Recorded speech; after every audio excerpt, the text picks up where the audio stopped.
Ibalik niyo si Tatay Digong, walang salang ikinulong, palayain niyo na ngayon.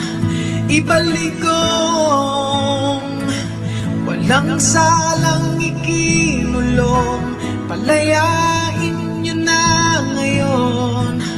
Ibalik niyo si Tatay Digong, kasarinlay nakataya, kapayapaan ng bansa. Ibalik niyo si Tatay Digong, ibalik niyo si Tatay Digong. Maligayang kaarawan sa inyo, Pangulong Rodrigo Roa Duterte, mula sa lahat ng Pilipino sa buong daigdig. Kami po ay nagtipon-tipon ngayon sa iba't ibang bahagi ng daigdig upang iparinig sa inyo at ipadama sa inyo ang aming pagmamahal. Kayo po ay naging isang tunay at ganap na ama, Tatay Digong.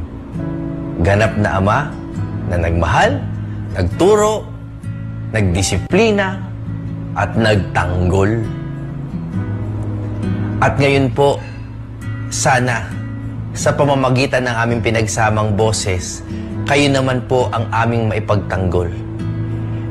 Kailangan po marinig ng buong daigdig ang aming pagtutol sa ginawa ng iilang tao at sa pagsanla ng ating kasarinlan.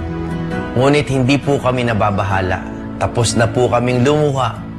At ngayon po, kaming lahat ay nakahanap na ng tapang at ng lakas upang ibalik si Tatay Digong sa kanyang bansang sinilangan.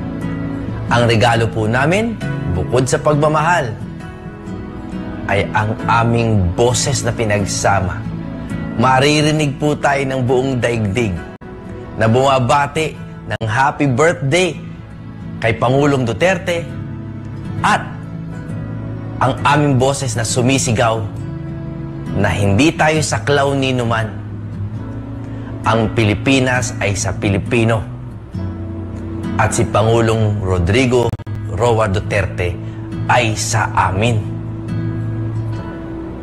Pangulo, Mayor, mahal na mahal po namin kayo.